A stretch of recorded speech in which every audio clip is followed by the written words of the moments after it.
ñu ngi ànd ak une forte délégation ànd ak suñu coordonnatrice des femmes muy présidente Binta Diagne Ciss ànd ak suñu porte-parole Fat Diallo ànd ak suñu coordonnateur Mamadou Lamine Wade moi-même qui vous parle c'est Gora Seck secrétaire administratif. Alors président Pape Doumbia nag mook lycée technique du tey la preuve bari na xale yoo xamante ni tey parrainé nañ leen fii ñu ngi ci lycée bi au nom du président de Thiès ca kanam et au nom du groupe Prestige. Président Pape Doumbia di koo xamante ni nag ku fonk askanu Thiès la koo xamante ni Thiès dañ ko war a gestu parce que dafa defar dëkk bi parce que dafa créer ay emploi parce que dafa defal formation xale yi parce que tout ce qui est relatif à l'enseignement et à l'éducation daf ko soxal. La preuve tey il a créé je dirais même on tend vers un groupe scolaire tey am nañ préscolaire am nañ scolaire yaay Fanta et incha allah collège baa ngi ñëw lycée baa ngi ñëw. Di fàttaliwaat nag ni xale yi jàng rek moo am solo xam-xam rek moo am solo te am réew xam-xam moo koy tabax jeunes yi nag ñooy suñu yaakaaru ëllëg lépp lu ñu def ci environnement parce que tey on parle aujourd'hui de l'inquiétude de la planète donc tey lépp lu jëm ci environnement dafa am solo et encore une fois de plus ñoo ngi encouragé waat les organisateurs di rafetluwaat bis bi di wax au nom du président Pape Doumbia vous avez toutes nos félicitations et tous nos encouragements monsieur Mandoumbe Cissé ñu ngi koy sant di ko gërëm di ko encourager du tey yàgg na donc merci beaucoup. asalaamaaleykum ñu ngi leen di nuyu yéen ñëpp di leen ziyaar di rafetlu lii ngeen xamante ni moom ngeen def initiative bu rafet bi Pape di wane contentement nag boo nga xamante ne amul commencement amul fin ndax setal dafa baax ci dëkk. boo leen jëlee nag décision boobu di ko def boole ko ci moo waral mu ne nan ko fi teewal ndax dafa jàpp ñuy kontaan nag di rafetlu di ñaan yàlla na ngeen ko yàgg a taxawe ñu yàgg fee ñëw di leen fekk si ci darajay Seydina Mohamed. Prestige fi ma jaar ak Prestige Thiès ñee naa na ñi fa jaar ak moom bariwuñ ça je le dis je peux le dire devant les caméras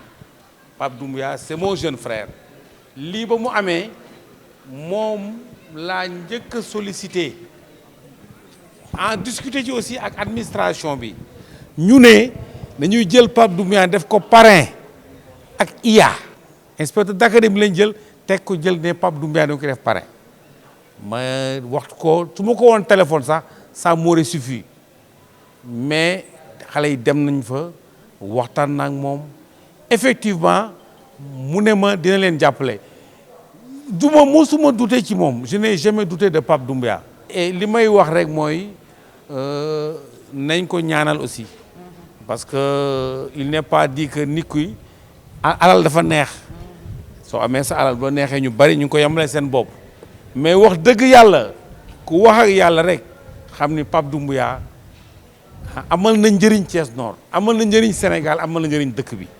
ndax quand même du matin au soir mi ngi jàppale nit ñi mi ngi dimbale nit ñi mi ngi taxaw nit ñi ci li ko yàlla dénk donc dañ koy ñaanal yàlla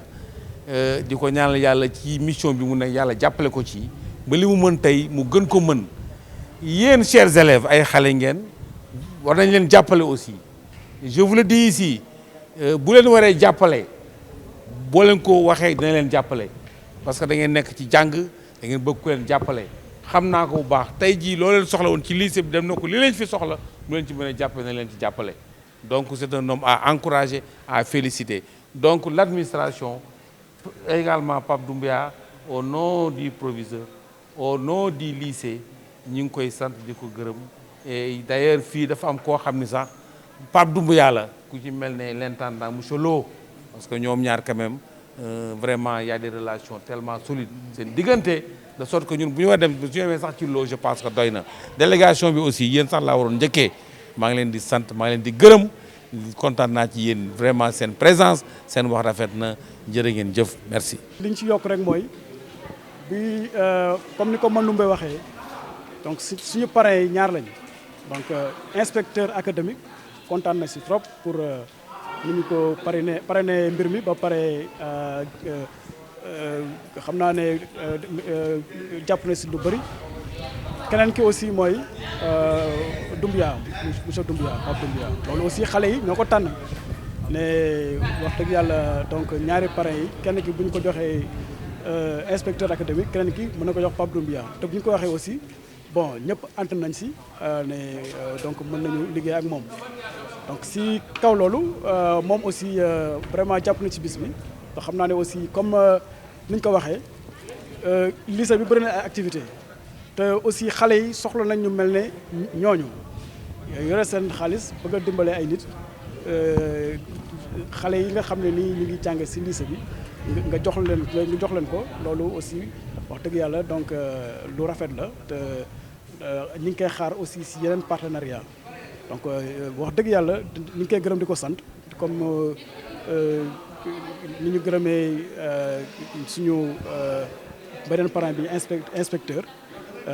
donc xam naa ñoom ñëpp nañ leen defal lettre de remerciement dinañ fa dem aussi déplacé wu fa proviseur nekku fii ci turam la ñu waxee toujours mais xam naa ne lépp dina ko jot te aussi seen li ñu fi def yëpp dinañu dem ba si ñoom remercier leen ñun amuñu seen fay wax dëgg yàlla te xam naa ne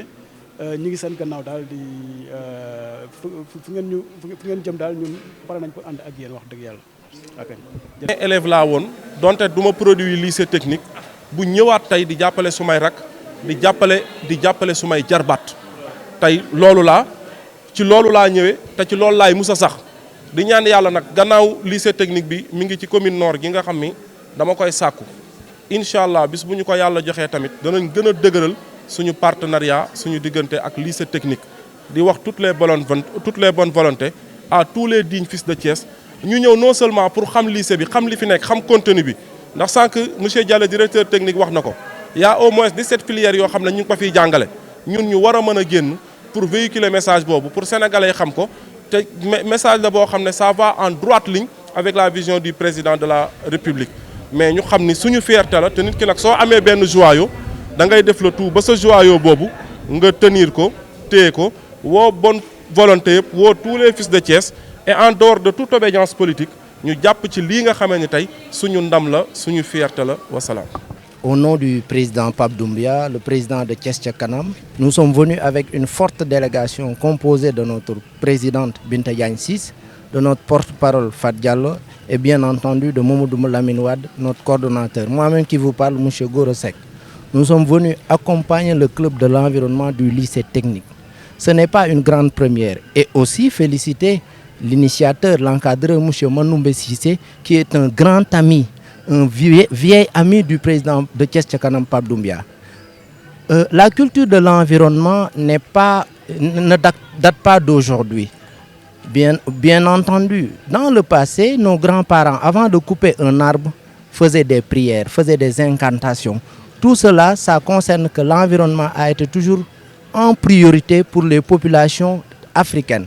Si aujourd'hui les jeunes, surtout les étudiants, les apprenants et les élèves, initient cette grande journée, nous ne pouvons que nous en féliciter. Donc le président de Thiès Ca Kanam, Pape Doumbia, est à côté et aux côtés même de tous les élèves du lycée technique. En ajoutant simplement que le président Pape Doumbia est un grand acteur de l'éducation. On a entre-temps réussi à former dans la restauration et même au niveau du lycée technique, nous avons pas mal d'élèves, nous avons parrainé pas mal d'élèves. Donc l'éducation est une priorité et nous profitons de l'occasion pour encourager encore ces élèves parce que c'est la connaissance qui fait développer un pays. C'est le savoir qui fait développer un pays. Et moi je vois que tous les arbres que vous venez de planter ne font qu'embellir encore une fois de plus cet établissement, ne font que renforcer le décor. Mais aussi c'est une culture de propreté. C'est donc l'environnement est au cœur de la vie de la planète. Et aujourd'hui, tout le monde s'inquiète de la planète. Donc encore une fois, les élèves, les initiateurs et bien entendu les encadreurs, vous avez été à la bonne cause. Encore une fois de plus, merci beaucoup au président Pape Doumbia. Le président Pape Doumbia vous adresse tous ses remerciements et tous ses encouragements. Merci beaucoup.